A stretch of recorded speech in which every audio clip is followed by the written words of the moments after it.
Hello everyone, I hope you've been fine. Welcome back to my YouTube channel. It's still your boy Carl Salmon Osata. Please, if you are new, remember to subscribe, like and comment. And to my returning subscribers, thank you so much and may God bless you. So today we are going to discuss something brief on tendering. We are going to discuss something on tendering. So tendering is under construction management. So we are going to know first what is tendering. What is tendering? Tendering is the process of requesting and receiving a price for a specific scope of work. So when you want to do a specific work, you'll do tendering. So that tendering is the process whereby you'll request for the prices from various bidders when you want to do a given work. So in tender process, we have three things that are covered in tender process. The first thing is the tender preparation. Then we have the tendering itself. Then we have the tender evaluation.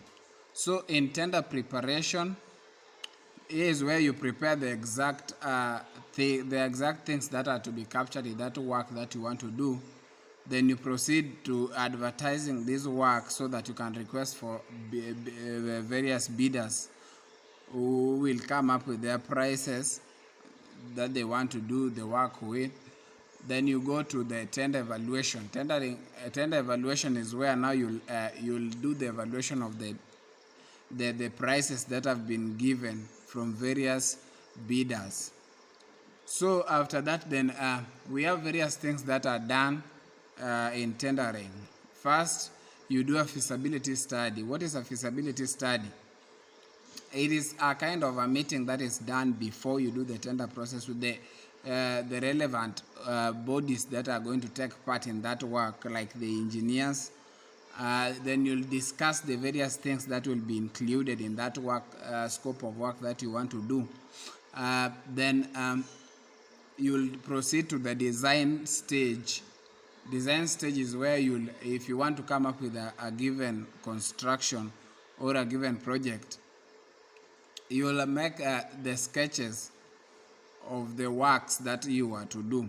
Then the sketches or the plans that you've made are the ones which will be used by your bidders to come up with the prices for the works they need to do. Then the tender itself. So after that, we have the first thing for the tender process. The first is project definition and scoping. Project definition of scoping. So this is the layout of what tendering entails. So the project definition and scoping here, you give a brief description of what your project will be having and what is entailed in your project and the work that you'll do. Then you'll go to the selection process for the tenderers. So after you've defined the scope of work you are going to do for your project, you'll go to the selection. You select using various things that you'll have for the tendering process. Selection for the tenderers. You'll then verify the works of your bidders based on the requirements that you laid down that were to be submitted when you are doing the tender selection. And you'll come up with the best tenderer or the best bidder who has gotten the specific work that you wanted to do. Then you go to the tender document. Tender document is just a document that entails each and every details of the project that you want to do.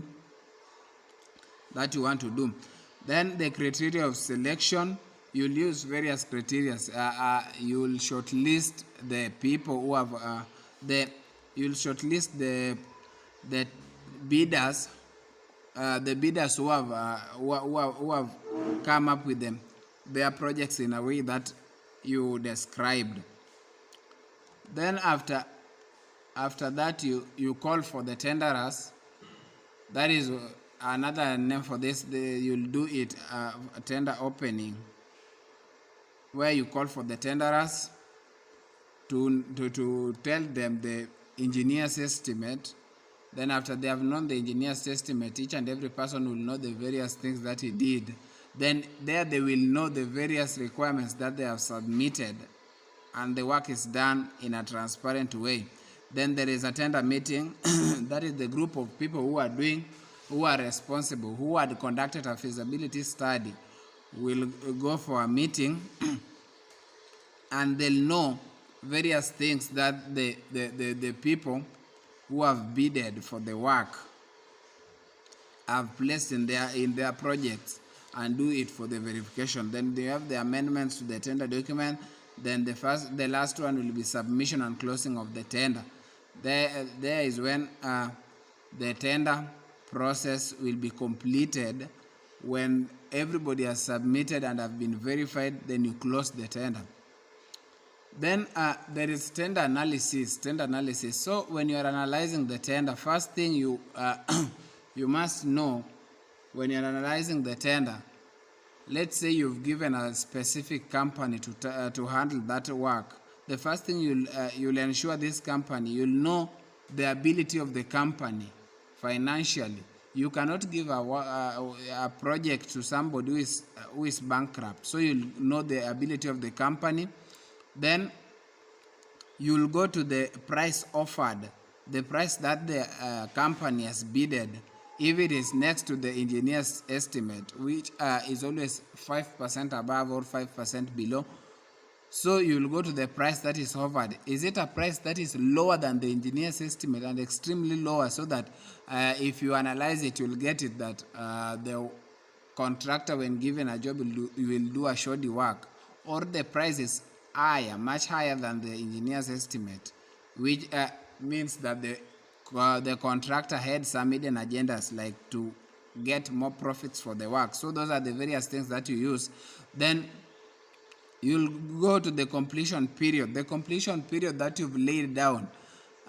Will the contractor work as per the completion, as per the time that is stipulated for him, or he will go beyond the time, or will finish earlier but will not do the work that is a quality work that is he or she is given to do. Then you'll go to the work experience, the experience of the work. When you are giving somebody or a contractor specific work, you must know if he or she is experienced to that work. Has he ever done such work before, or is going to do it for the first time? And you remember, when somebody is doing something for the first time, is getting to learn on how to do that thing, so he will not attain the quality work that you may require.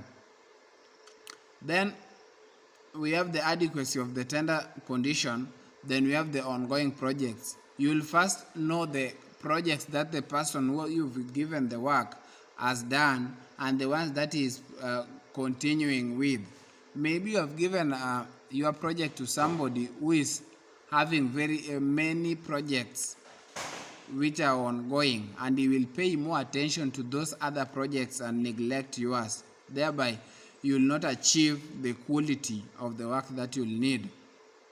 Then we have the criteria of selection. So when you want to select, there are various things that you need to know. The first thing is the conformity. Then the next thing is the capability. Is that person capable to do the work without much supervision? Then the next thing you'll look at is the innovation. Maybe you had given out your plan that you needed to be followed, but an innovative worker or an innovative contractor will come up with various skills that will make you save on the labor that you'll use, will make you save on some cost, or will give you a much unique output that will please your customers, or that will please various people that are subjected to your project. Then you look at the price. The price also you use for selection. When the person has bidded higher, automatically he will not get the work, or if he has bidded so low, he will also not get the work. Then we have the construction period that the person will take. Also, is a construction period is also a criteria for selection. Then we have tender rejection. what can lead to somebody being rejected or somebody being denied a specific work? The first thing is non-compliance with the tender condition. If the condition that are laid down in your project, the person does not follow them. Maybe you say that you need workers who will do that specific work. They should come from the place where that project is located. Yet the contractor will get the workers from various places. He might have gone in a wrong direction, not in a way that you had agreed with him. Then the next thing is the details not completed. There are various details that the questionnaire, in a form of tender. There are various details that should be completed, that should be filled appropriately. Maybe the person who have neglected some areas will lead to his rejection to that tender. Then you have the tender price too high. When the person has bidded to an amount that is too high, will automatically lead to the rejection. Then we have the price. We have the price is too low. When the price is too low means the person will do a shoddy work, or he will not complete the work. But when the price is too high, it may mean that the contractor or the person who is going to do that work has some hidden agenda to make more profit from the work. Then we have lot of works in progress. When the person you've given the work has many projects that are ongoing, he might, at one given point, he may give more attention to other works and neglect yours, leading to poor quality work or the poor work that will be done. Then we have insufficient financial capability. You've given somebody to do a project, or you've awarded him that tender, but he is not capable to do it. Financially is down. The work will not be done, or maybe he will do the work but not as per the standard that you have given him. Then you have the unsatisfactory work records. When the person's record is not that clear, if from the past works that he has done, he is not completing his works, that one will also lead to the client being rejected or not being awarded that tender. So that is the brief discussion that we were having today on tender process. So that is it. Thank you so much for following. Thank you so much for staying tuned. May God bless you and have a good day ahead.